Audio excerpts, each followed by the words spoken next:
धन्यवाद सभा की है और उसमें पार्टी के सभी पदाधिकारी रहे हैं। मैं लोकसभा चुनाव के नतीजे आने के बाद पहली बार यहाँ कार्यक्रम रखा है। ऐसे कार्यक्रम हर विधानसभा में रखे जाएंगे। आज शाम को अभी 6 बजे रतनगढ़ में भी है धन्यवाद सभा। पार्टी के कार्यकर्ताओं ने बहुत मेहनत की, हालांकि रिजल्ट उम्मीद के मुताबिक नहीं आ पाया। हर व्यक्ति ने मेहनत की और कहीं न कहीं मैं तो ये कहना चाहूँगा कि मैंने 40-45 दिन में आकर के यहाँ पे लोगों का जो मान सम्मान प्यार मिला, मैं 22 लाख मतदाता हैं उनके लिए आने वाले टाइम में लगातार 5 साल उनके लिए काम करूँगा। और हम सब के लिए सबसे बड़ा प्राउड मोमेंट तो यदि है तो वो ये है कि माननीय प्रधानमंत्री नरेंद्र मोदी जी ने तीसरी बार शपथ ली है। कहीं न कहीं हमारा 2047 का जो विकसित भारत का सपना है, उस सपने को हम साकार करेंगे। भारतीय जनता पार्टी का एक विजन रहा है राष्ट्रवाद, उस राष्ट्रवाद पे हम काम करेंगे। देश को हर क्षेत्र में आगे ले जाएंगे, चाहे वो कोई भी सेक्टर हो, खेती हो। विशेष तौर पे चूरू के लिए तो हमारा मिशन है यमुना का जो पानी लाना है चूरू में। वो मैं पानी के मुद्दे पे चुनाव लड़ा था क्योंकि एक किसान का बेटा हूँ और मैं दर्द समझता हूँ किसानी का क्या दर्द है। उन सब चीज़ों को लेकर के 5 साल डबल इंजन की सरकार है, हम जनता के बीच में रहेंगे। एक खिलाड़ी होने के नाते मैं कह सकता हूँ कि खिलाड़ी कभी हारता नहीं है, खिलाड़ी हमेशा सीखता है। और मैं इतना कहना चाहूँगा, 5 साल मेरा फ़ोन कभी बंद नहीं होगा। इस जनता के लिए हमें आगे बहुत से काम करने हैं। मेरा तो सिंगल विजन है इस देश के लिए काम करना, क्योंकि जब मैंने 20 साल इस देश का झंडा लेके मैं दुनिया में घुमा हूँ तो मेरे अंदर राष्ट्रीय भावना बहुत ज़्यादा है।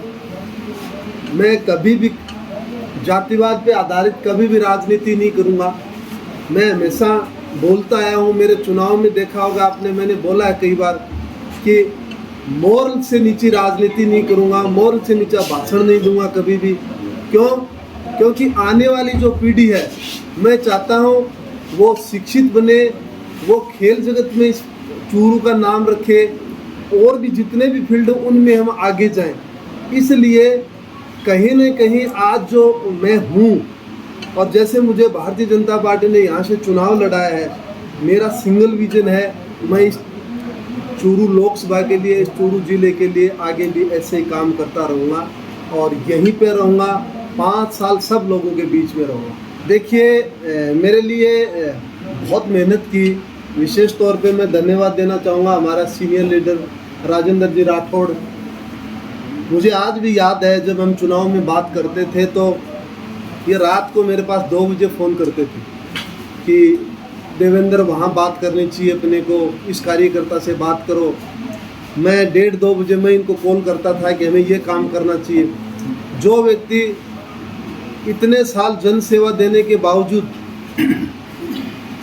पूरे टाइम, मुझे नहीं पता आप राठौड़ साहब कब सोते थे, मॉर्निंग में 6 बजे आपकी कॉल आ जाती थी, मेरे पास 5 बजे कॉल आ जाती थी। इतना मेहनत किया आपने इस चुनाव में। हरलाल जी ने विशेष तौर पे मैं कहूँगा बहुत मेहनत की। हमारे संगठन के पदाधिकारी अध्यक्ष जी हैं, सभी लोगों ने मेहनत की और हमने अच्छा चुनाव लड़ा, कोई शक नहीं है इसमें। आप ये नहीं देखते रिजल्ट क्या रहता है। मैं खुद नेशनल टूर्नामेंटों में, स्टेट टूर्नामेंटों में हार गया था और उसके बावजूद भी मैंने ओलंपिक गोल्ड मेडल जीता। तो हम एक कहते हैं कि एक हार नहीं होती, एक जीत नहीं होती कभी भी। हम विजन के साथ चलेंगे जनता के बीच। आज धन्यवाद सभा रतनगढ़ में हमारी, और 28 तारीख को मैं तारानगर आ रहा हूँ और सरदार साहब जा रहा हूँ। 28 तारीख को अलग अलग धन्यवाद सभाएं करूँगा, लोगों के बीच में जाऊँगा, काम करूँगा और काम करके दिखाऊँगा। आप फिर खेलों से जिस प्रकार आप यानी कि तैयारी के लिए चले जाते हैं बाहर, तो जनता उससे आपकी राजनीति प्रभावित नहीं होगी? पहले तो मैं क्लियर कर दूं आपको,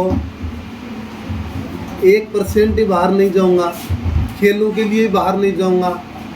मेरा विजन है चूरू, उस चूरू के लिए हमेशा रहूँगा। और मुझे खुशी इस बात की है कि आज मैं एक जिस पद पे बैठा हूँ, भारतीय पैरालंपिक संघ का अध्यक्ष होने के नाते, मैं चाहता हूँ चूरू से जितने भी खिलाड़ी होंगे उनके लिए पहले भी काम करता था, लेकिन एक जब पद आ जाता है आपके पास तो और जिम्मेवारी बढ़ती है। विशेष तौर पे चूरू लोकसभा के लिए मैं और काम करूँगा। मैं खिलाड़ियों के लिए अच्छी सुविधाएं उपलब्ध करवाऊँगा। उनको काफ़ी खिलाड़ियों को अभी भी स्पॉन्सरशिप भी दिलवाई है, तो बहुत से काम करेंगे हम लोग। ये मेरे सामने पहला क्वेश्चन आया आपका साहिब, मेरी जिंदगी में पहला। अहकारी कौन है, कैसा है, वो सबको पता है। शब्द तो आपने अच्छा लिया लेकिन नाम गलत ले लिया। सर चूक कहाँ हुई? आपने चुनाव प्रचार के दौरान ये कहा था कि तारानगर में आज तक वंचित है, तारानगर रेल लाने का प्रयास करूँगा। चूँकि आप हार गए हैं, लेकिन फिर भी आपकी चलेगी, आप क्या प्रयास करेंगे? देखिए, मैं बता रहा हूँ, मेरा विजन है। जीतता तो शायद बहुत कुछ ला सकता था, लेकिन हार गया तो भी मेरा प्रयास रहेगा। तारानगर के लिए क्या, मेरा पूरा चूरू लोकसभा के लिए रहेगा। क्योंकि बीजेपी के अब तक जो सांसद रहे हैं वो नहीं ला सके। वो तो आप उनसे पूछे क्यों नहीं ला पाए, और मैं तो मेरे लिए कह सकता हूँ। आज हम लोगों ने चूरू विधानसभा के कार्यकर्ताओं को धन्यवाद दिया है। लोकसभा के चुनाव की हार को, जन आदेश को हम शिरोधार्य कर रहे हैं। हम आत्मचिंतन और आत्म मंथन कर रहे हैं। हार के कारणों का, उनको दूर करने की कोशिश करेंगे। और विशेष तौर पर देवेंद्र झाझड़िया जी ने जो चूरू में यमुना का जल लाने की बात कही, 30 दशकों के बाद में भजनलाल जी की सरकार ने अल्पकाल के अंदर जो डीपीआर पर सहमति करी, एमओयू बनाया हरियाणा का, हमने मुख्यमंत्री जी से मिलकर मांग की है कि इस बजट के अंदर वो प्रावधान करें और जो 3 बड़े पाइपों से जो यमुना का पानी आ रहा है, विशेष तौर पर ताजेवाला हेड से, वो पानी आए ताकि यहाँ पीने के पानी और यहाँ के खेत को पानी मिले। दूसरा, चूरू के अंदर हमने घूम घूम कर कहा था कि चूरू शहर के अंदर चूरू के विकास के लिए हम 100 करोड़ की एक योजना लेकर आएंगे। अब जो 18,500 करोड़ की जो योजना 40 शहरों में की स्वीकृत हुई, उसमें चूरू भी है। हम उसके लिए प्रोजेक्ट बना रहे हैं। चूरू के मनोरंजन क्लब को भी हम विकसित करेंगे और चूरू में जो वंचित वार्ड है उनमें सीवरेज और ड्रेनेज से लेकर सड़क का काम करेंगे। हार की नैतिक जिम्मेवारी स्वीकार करते हुए हम सेवा के काम में जुटेंगे। मोटे तौर पर यही मुझे कहना है। कोई और सवाल आपका हो तो आप सवाल करें। सर, जो हेरिटेज के लिए जो प्लान चल रहा है, आपने आज भी जिला कलेक्टर के माध्यम से बात की, उसको लेकर किस तरह की रणनीति? देखिए, चूरू के आगोश में इतिहास के कई बातें छुपी हुई है। हम इतिहास के उन बातों को हमारी पीढ़ी से रूबरू हो, उसके लिए उनको विकसित करने के लिए, जहाँ एक और बड़े शहरों में जहाँ चूरू नागरिक परिषद बनी हुई है, कलकत्ता में बनी है, अहमदाबाद में बनी है, बॉम्बे में बनी है, दिल्ली में बनी है, उन लोगों से संपर्क करके जिला कलेक्टर को हमने कहा है, झाझड़िया जी और हमारे विधायक जी के साथ एक ग्रुप जाकर उनको उस कुछ उनसे उन भामाशाहों को प्रेरित करके उनको डेवलप करने में उनकी हिस्सा राशि का उपयोग करेंगे। वही सरकार ने जो योजना हमें हमारे पास आ रही है, इसके प्रोजेक्ट में भी उन चीज़ों को शामिल करेंगे। सर, प्रदेश अध्यक्ष की दौड़ में आप हैं? मैं बिल्कुल नहीं हूँ, मेरा अधिकार भी नहीं है। मैंने आज कार्यकर्ताओं की सभा में भी कहा है कि इस हार के बाद नेतृत्व भी हमारे दूसरे नेता करें। हमें कार्यकर्ता के रूप में हमें काम करने का मौका जहाँ मिलेगा हम करेंगे। आपकी छवि जो है सेवा की रही है, अब सेवा का माध्यम क्या रहेगा? सेवा का एक साधारण कार्यकर्ता के रूप में अब अभी भी देख रहे हैं, बाहर बहुत से लोगों के हाथ में कागज है। उस सरकार, भजनलाल जी की सरकार और भजनलाल जी मुख्यमंत्री जी के मन में जो मेरे प्रति आदर भाव है, उसका भी उपयोग करते हुए चूरू के सर्वांगीण विकास में कोई कसर नहीं छोड़ेंगे। मैंने हमेशा सत्य कौम को साथ लेकर चलने की राजनीति की है। कतिपय लोग जो कल तक हमारे पार्टी का हिस्सा थे, वो इस वातावरण को चुनाव के बाद भी बिगाड़ने की कोशिश कर रहे हैं। हम उस वातावरण को बिगड़ने नहीं देंगे। सामाजिक सौहार्द रखते हुए, और मैं समझता हूं कि जब मैंने ये कह ही दिया कि हार की नैतिक जिम्मेदारी है, प्रतिपक्ष के पूर्व नेता के रूप में, प्रतिपक्ष के नेता के रूप में, मैं उस जिम्मेवारी को स्वीकार करते हुए सारी कोई त्रुटि रही तो उसको भी मैं मेरी त्रुटि मानता हूं, उसको दुरुस्त करने की कोशिश करूँ। तथाकथित सर ये कहीं देवी सिंह भाटी तो नहीं है? मैंने किसी का नाम नहीं लिया।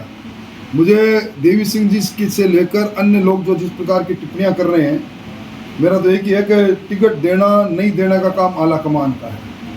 आला कमान ने जिस किसी को भी टिकट दिया वही हमारा सिरमौर बना।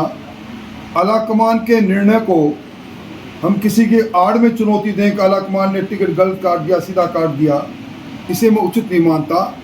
टिकट देना, टिकट नहीं देना, ये हमारे संसदीय बोर्ड का फैसला है।